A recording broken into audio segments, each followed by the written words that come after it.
이스라엘의 백성들 요청에 의해서 세워진 사울 왕이 사무엘로부터 순종이 제사보다 낫다라는 결국은 왕이 폐위의 최종 판결을 받은 후에 하나님께서는 어린 다윗에게 기름을 부으시고 하나님이 세우신 왕의 여정을 시작하게 하셨습니다. 데뷔전은 여러분들도 아시다시피 너무도 화려하게 거인 골리앗을 물맷돌로 쓰러뜨린 엄청난 승리로 출발했지만 시기와 질투에 사울왕의 끊임없는 공격을 피해 도망 다니던 중에도 하나님 앞에서의 의의를 지켜 사울왕을 죽일 수 있었음에도 불구하고 두 번이나 살려주는 믿음의 승리를 지켜 나아갔습니다.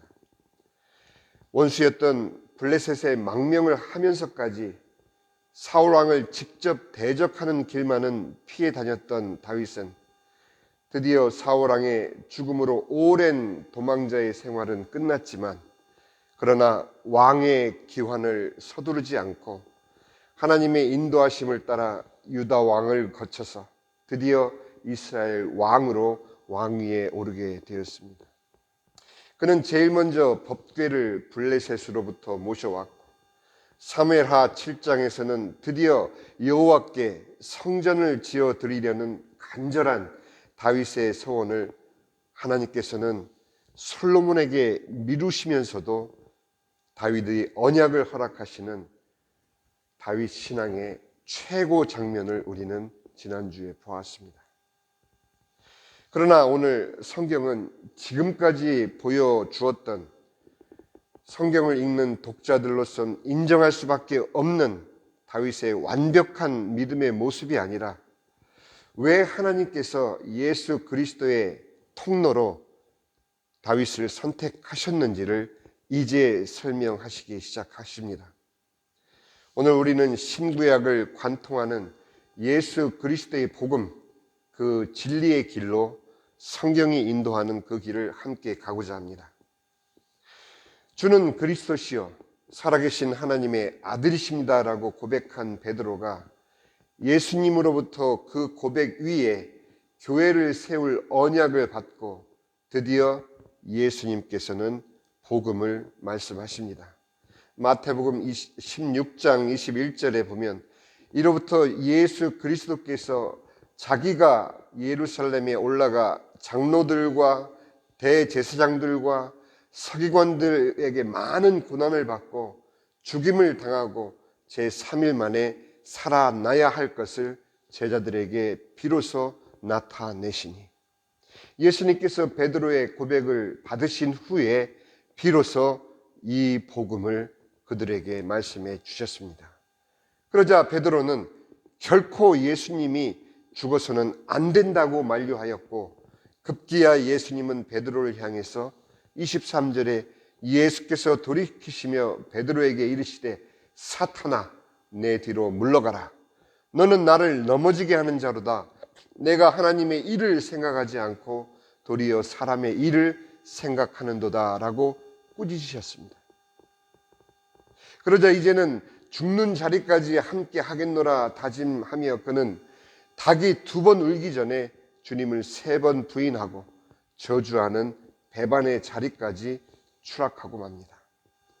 그런 베드로를 부활하신 주님은 직접 찾아오셔서 3번 부인했던 배반의 죄를 3번의 사랑 고백으로 치유해 주시고 드디어 오순절 다락방에 성령께서 임하시자 베드로는 순교하기까지 복음을 선포합니다.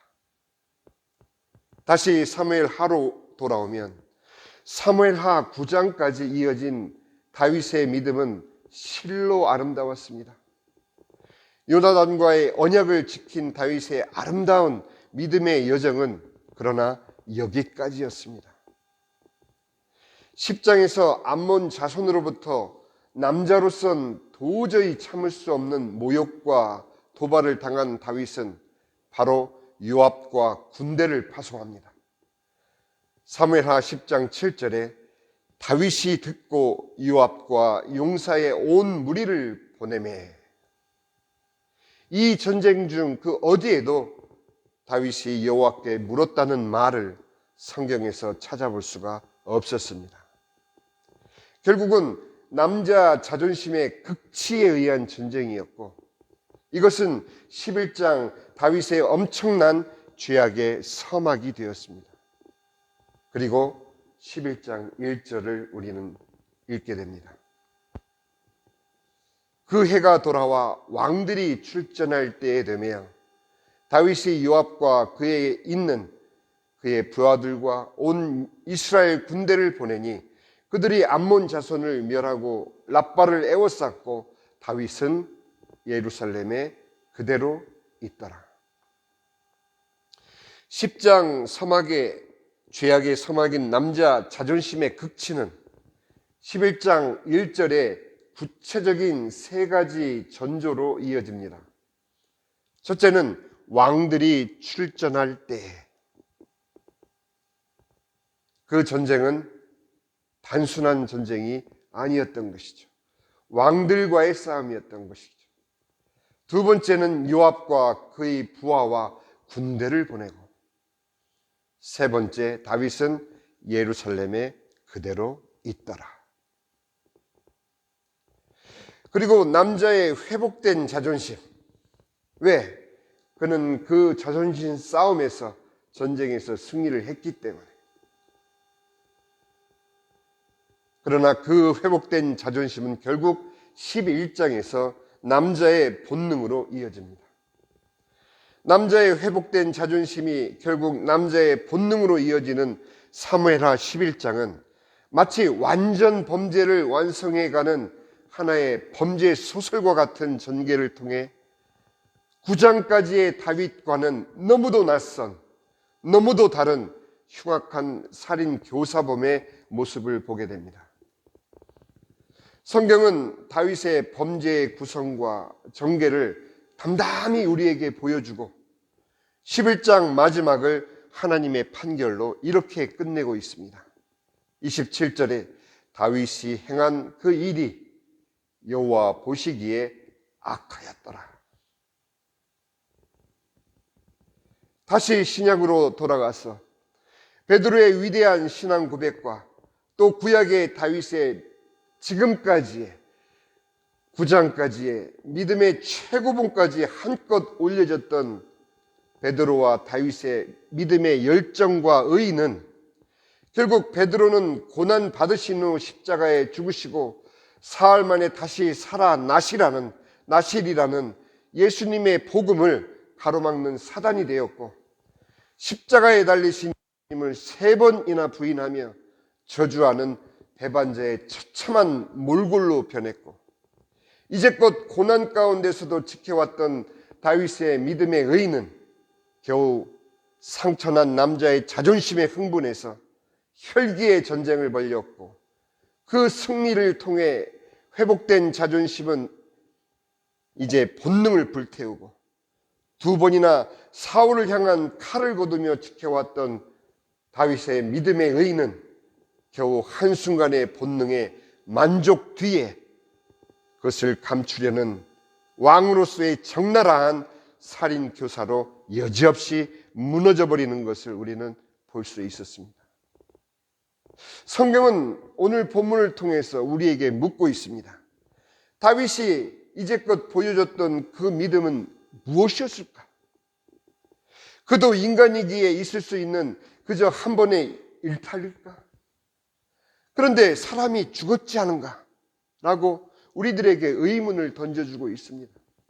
우리의 상식에 결코 부합되지 않는 이 성경의 전개를 우리는 어찌 바라봐야 됩니까? 이제 성경은 다윗이 결코 위대한 존재가 아닌 바로 구원받아야 할 죄인임을 우리에게 말해주고자 하는 것입니다. 하나님은 나단을 통해 다윗의 원죄를 들춰내셨고, 다윗은 비로소 하나님 밖으로 내쳐져 있는 자신이 구원받아야 할 존재임을 깨닫게 되고 있는 것이죠. 오늘 우리가 읽은 본문 시편 51편 9절 위에 3절에서 5절까지의 말씀을 제가 읽어드립니다. 물은 나는 내 죄가를 아오니 내 죄가 항상 내 앞에 있나이다. 내가 주께만 범죄하여 주의 목전에 악을 행하였사오니 의로우시다 하고 주께서 심판하실 때에 순전하시다 하리이다. 내가 죄악 중에서 출생하였으며 어머니가 죄 중에서 나를 잉태하였나이다. 다윗은 자신이 저질렀던 그 범죄의 사실에 대한 하나하나의 회개가 아니라 하나님을 떠나 있던 자신이 다만 죄만을 지을 수밖에 없는 죄인임을 비로소 주님 앞에 고백하고 있는 것입니다. 자신이 어떤 존재인지를 깨닫고 눈물로 침상을 띄우면서도 구원을 갈망하는, 그래서 처음 자신을 구원해 줄 이 메시아의 존재를 자기를 위해서 간구하고 있는 것이죠.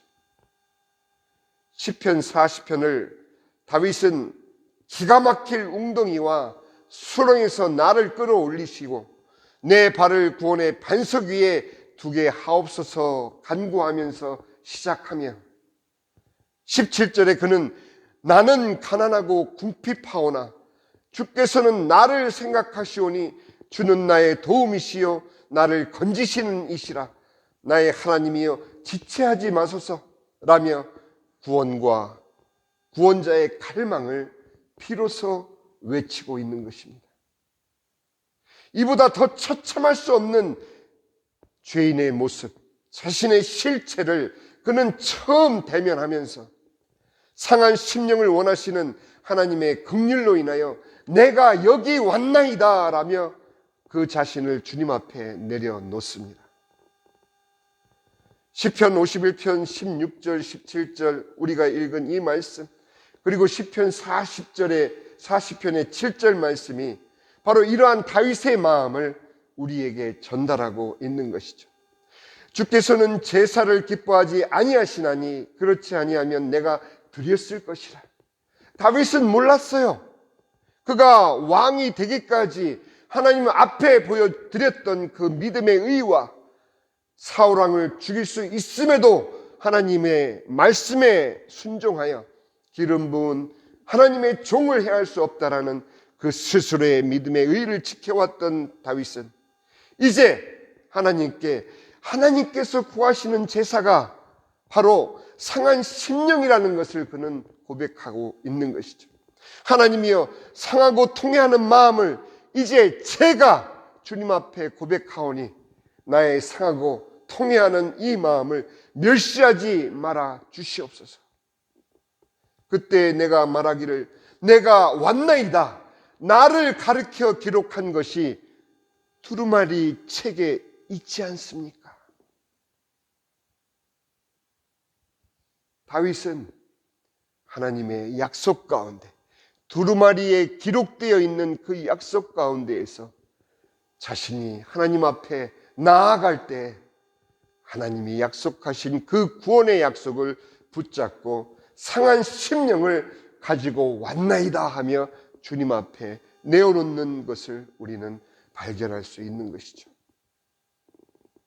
다윗의 이 고백은 마치 사도 바울의 그것과도 같은 고백인 것을 우리는 발견합니다. 디모데전서 1장 13절에 내가 전에는 비방자요 박해자요 폭행자였으나 도리어 긍휼을 입은 것은 내가 믿지 아니할 때에 알지 못하고 행하였음이리이다. 다윗은 왕으로서 그렇게 사람들 눈에만 띄지 않고 자신의 범죄를 충분히 왕의 권세로 가릴 수 있으면 그것으로 족한 줄 여겼던 것이었죠. 알지 못했습니다.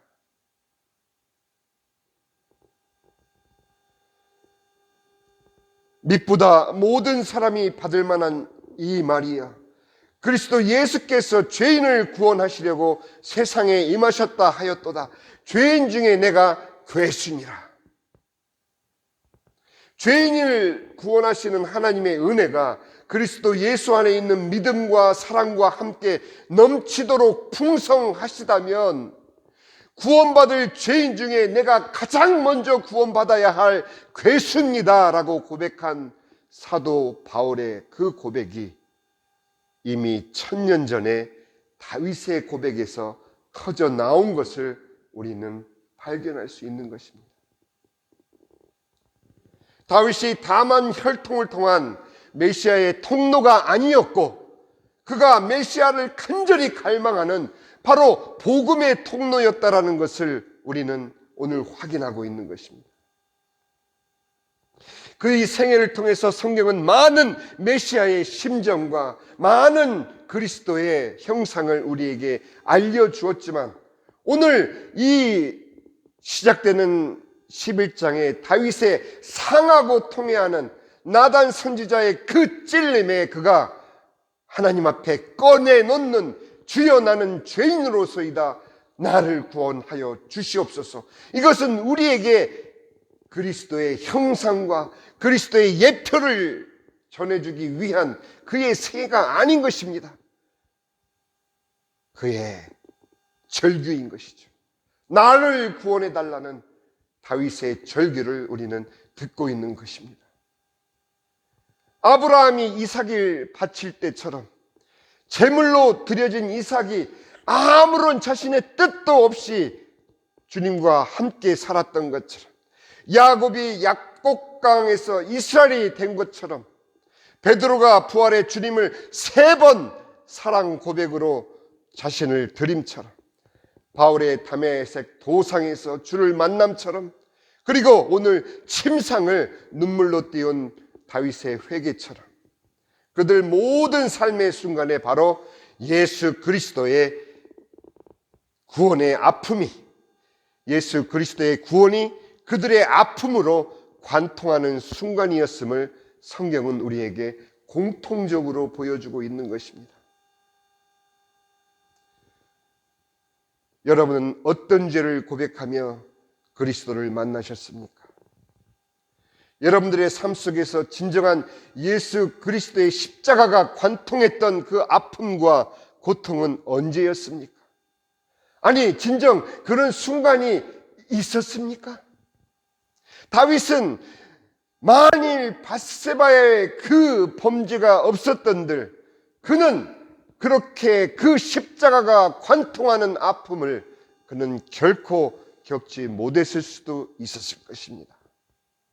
하나님께서는 다윗에게 그 어떤 전쟁의 승리보다도 그가 바로 하나님 앞에 구원받아야 될 죄인이었음을 깨닫게 하는 그 십자가를 그의 인생에 관통을 시켰던 것이죠. 하나님의 앞에 여러분이 자백하는 죄를 다윗은 건건히 늘어놓으며 회개했던 것이 아니었다는 것을 잊지 마시기 바랍니다. 하나하나의 죄를 주님 앞에 낱낱이 고백하지 말라는 말씀이 아니라 그 모든 자범죄의 고백 이전에 정녕 내 자신이 주님 앞에 용서받을 수밖에 없는 죄인임을 고백한, 그래서 예수 그리스도의 그 구원의 십자가가 나를 구원한 그 구원의 감격과 그 구원의 증거를 가진, 십자가가 내 삶을 관통한 그 흔적을 가진 하나님의 자녀들이라면 하나님은 여러분들에게 이 같은 말씀을 하실 것입니다.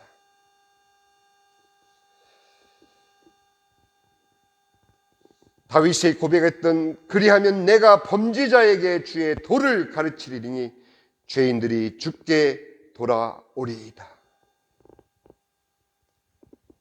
예수 그리스도의 복음으로 구원받은 우리가 그 구원이 나를 관통한, 그 십자가가 나를 관통한 그 관통된 아픔이 통로가 되어 과연 복음이 흘러 나가고 있는지,